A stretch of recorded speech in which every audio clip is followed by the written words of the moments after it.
गहरा श्वास लेते हुए परमेश्वर के प्रिय नाम, निज नाम, मुख्य नाम, सर्वोत्तम नाम ओम का 3 बार उच्चारण करें।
ओम शन्नो देवीरभेष्टय आपो भवन्तु पेतये संयोरविस्रवन्तु नः संयोरविस्रवन्तु नः। देवीश्वरूपीश्वर पूर्ण अभीष्ट की जय।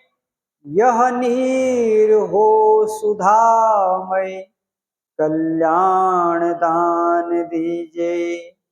यह नीर हो सुधामय कल्याण दान दीजे। ओम शांति शांति शांति। मंत्र का पदार्थ बोलेंगे। ओम देवी आपह। हे सब जगत के प्रकाशक, सबको आनंद देने वाले, सर्वव्यापक ईश्वर अभीष्टये मनोवांछित आनंद और पीतये पूर्ण आनंद की प्राप्ति के लिए नः हमको शम कल्याणकारी भवन्तु होवे, अर्थात हमारा कल्याण करे। वही परमेश्वर नः हमको संयोः सुखों की अभिस्रवन्तु सर्वदा सब ओर से वृष्टि करे। ओम शांति शांति शांति। तो प्रथम कक्षा में हमने चिंतन किया था संध्या का महत्व। दूसरी कक्षा में चिंतन किया था संध्या क्यों, कैसे, संध्या क्या है। और तीसरे में विचार किया था संध्या क्यों करें। आज का विचार है संध्या माने विचार या ध्यान। तो विचार और ध्यान कौन करता है? आत्मा करता है। परंतु आत्मा बहुत ही अल्प शक्ति वाला है। इसको अपने कार्य करने के लिए आवश्यकता पड़ती है। सहायता पड़ती है। अगर आत्मा को साधन न दिए जाएं तो आत्मा कुछ भी नहीं कर सकता। यहाँ तक कि जिन साधनों से आत्मा काम करता है उनको भी आत्मा नहीं बनाता। आत्मा के लिए साधन भी कोई दूसरा ही बनाता है। कौन है जो साधन बनाता है? परमात्मा। अब विचार कीजिए, जब आत्मा को कुछ देखने की इच्छा होती है, क्या बोला? जब आत्मा को कुछ देखने की इच्छा होती है तो आत्मा आंख की मदद लेती है। किसकी मदद लेती है? आंख की मदद लेती है। जब आत्मा को कुछ सुनना होता है तो आत्मा कान से सहयोग लेती है। और ये कान आत्मा बनाती नहीं, कान को परमात्मा बनाता है, आंख को परमात्मा बनाता है। इसी प्रकार से जब आत्मा को कुछ खाने की इच्छा होती है तो आत्मा मुख का सहारा लेती है, साधन लेती है। आत्मा को एक स्थान से दूसरे स्थान जाना होता है तो आत्मा शरीर की सहायता लेती है। ये बातें समझ में आ रही है ना? शरीर अपने आप नहीं चलता, क्योंकि अगर शरीर अपने आप चलता तो मुर्दे भी चला करते। मुर्दे चलते हैं क्या? नहीं चलते हैं। क्यों नहीं चलते? क्योंकि मुर्दों के अंदर से आत्मा निकल जाती। अब यहां तक तो समझ में आ गया। अब जब आत्मा को संध्या करना होता है, क्या करना होता है? तब भी आत्मा को आवश्यकता होती है। तब आत्मा मन का सहयोग लेती है। किसका सहयोग लेती है? मन का। अगर मन न हो तो आत्मा ध्यान नहीं कर सकती। ध्यान करना है आत्मा को ही, ध्यान मन नहीं करता। लेकिन मन की सहायता की जरूरत है आत्मा को। अगर मन रूपी द्रव्य न हो, मन रूपी वस्तु न हो, मन रूपी पदार्थ न हो, पदार्थ कहिए, द्रव्य कहिए, वस्तु कहिए, एक ही चीज, तो आत्मा ध्यान कर ही नहीं सकता। मन का विषय क्या है? विचार करना। मन का विषय क्या है? और बुद्धि का विषय क्या है? निर्णय करना। बुद्धि निर्णय करते, निर्णय मन नहीं करेगा। निर्णय कौन करेगा? बुद्धि। और विचार कौन करेगा? आत्मा, मन के द्वारा। ठीक है। तो अब सारी समस्या आके मन पर खड़ी होती है। तो मन जो है ये बहुत बड़ा मनोवैज्ञानिक विषय है। अधिकतर लोग कहते हैं, जब कोई व्यक्ति कहता है कि मेरा मन संध्या में नहीं लगता, एक वाक्य बोला, मन संध्या में नहीं लगता, इसका मतलब मन को लगाने वाला आत्मा है। कौन है? और किसके माध्यम से लगाता है? मन के माध्यम से। तो आत्मा तो ध्यान करना चाहता है, कहते हैं मन ध्यान में नहीं लगता। हम चाहते हैं ध्यान करना, मन भाग जाता है।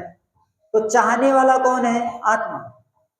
आत्मा चाहता है ध्यान करना, लेकिन जिस मन के द्वारा आत्मा को ध्यान करना होता है वह मन आत्मा के नियंत्रण में नहीं है।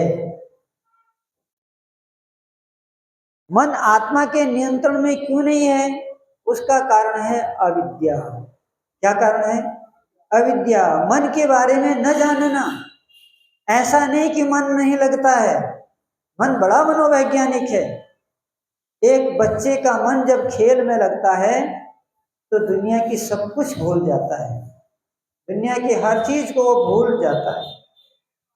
एक वैज्ञानिक का मन जब शोध करने में लगता है तो सब कुछ भूल जाता है। एक शतरंज का खिलाड़ी जब शतरंज खेलने लगता है तो सब कुछ भूल जाता है। एक उद्योगपति, व्यापारी जब व्यापार के दुकान में प्रवेश कर लेता है तो सब दुनिया भूल जाता है।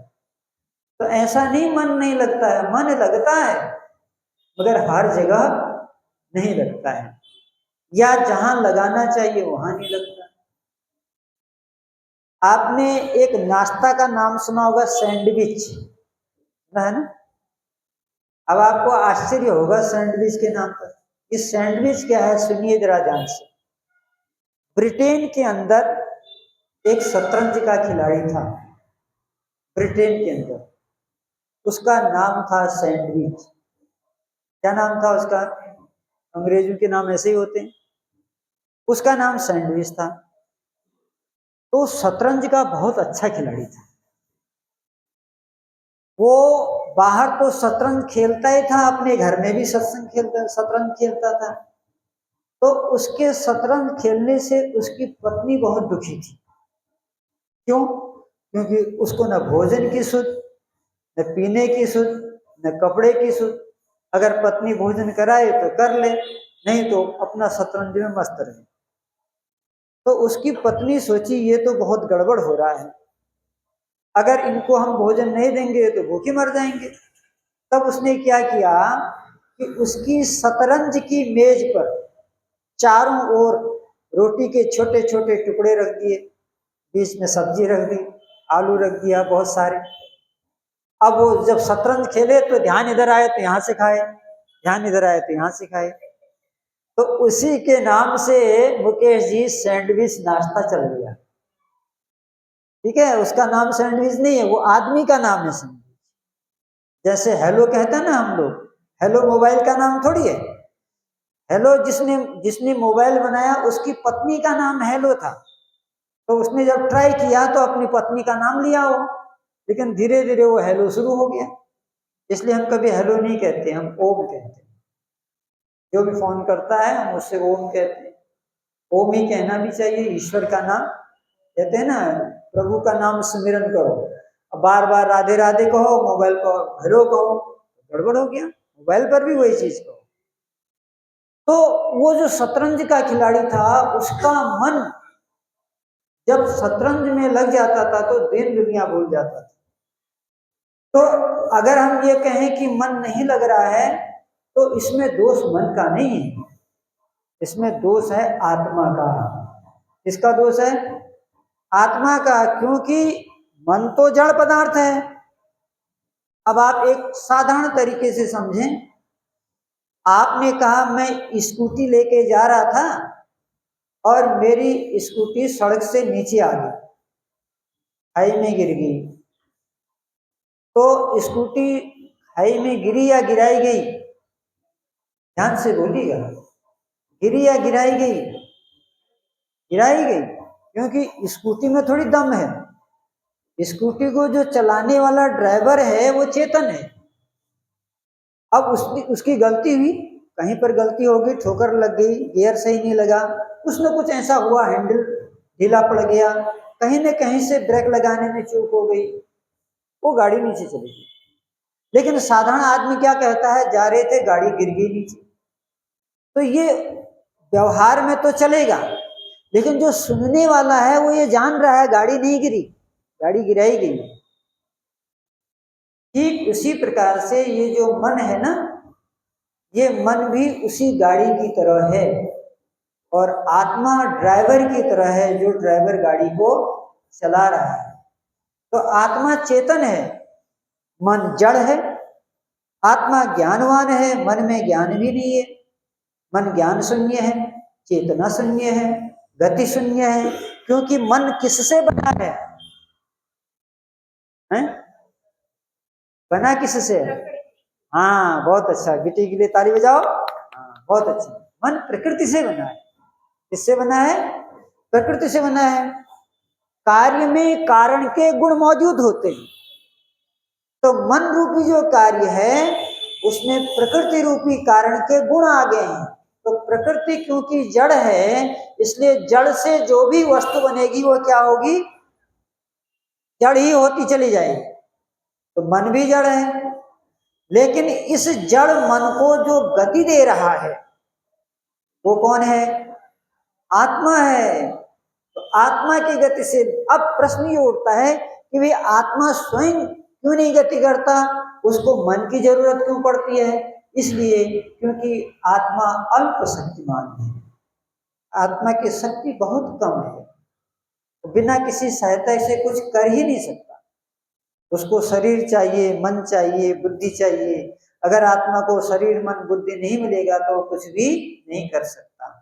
तो एक बात तो ये समझ में आ गई कि मन अपने आप कुछ भी नहीं करता है।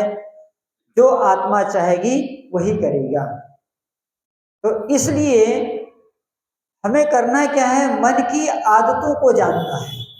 क्या जानना है? मन की हैबिट को, मन के स्वभाव को जानना है। और जब आप मन के स्वभाव को जान जाएंगे तो मन आपके अनुसार काम करना शुरू कर देगा।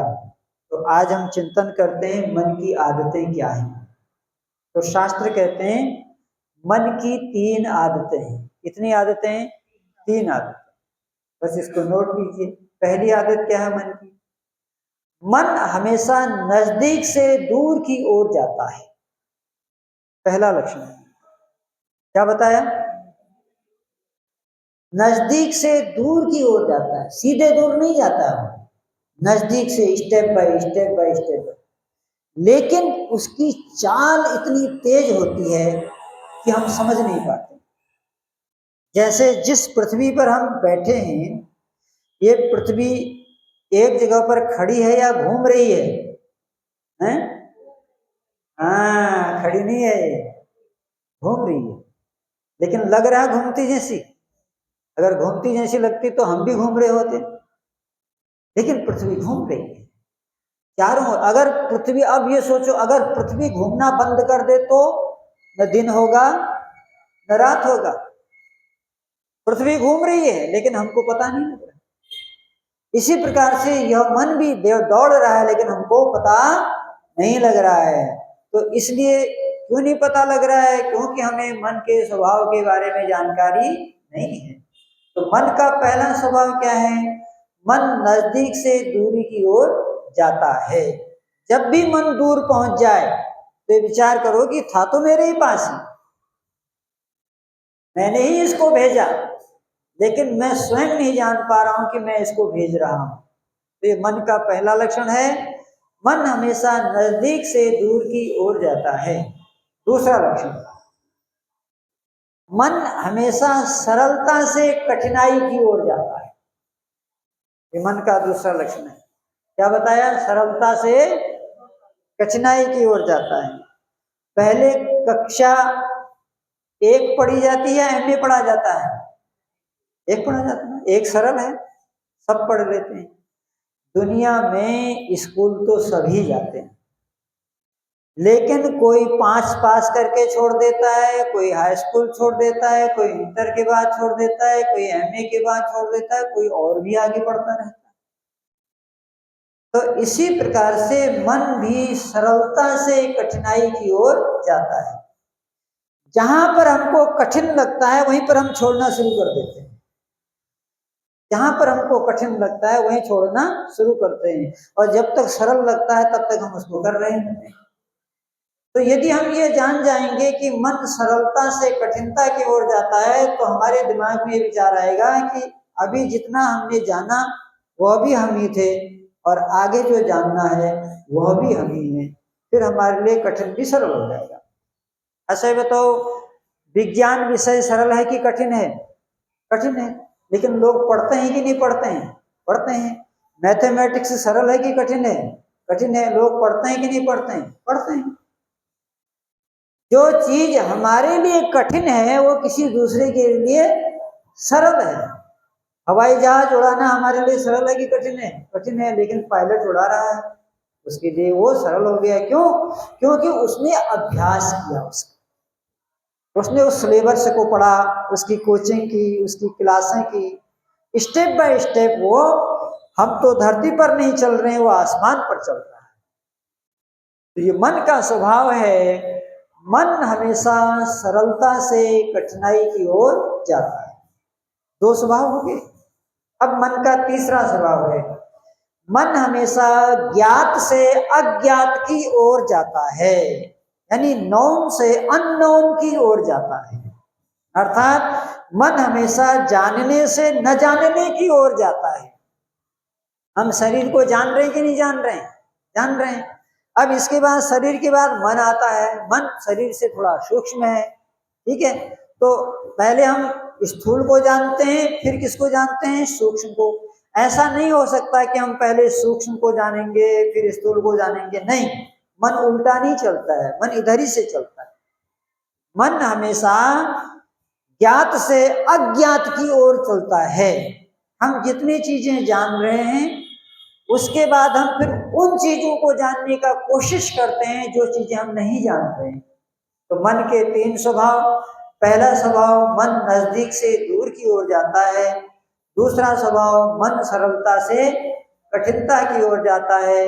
और तीसरा स्वभाव मन ज्ञात से अज्ञात की ओर जाता है, यानी नोन टू अननोन। ये मन की यात्रा है। अब इसमें एक चीज और देखना है कि जो मन हमें तीव्र गति से चलता हुआ दिखाई देता है वह मन स्टेप बाय स्टेप चलता है।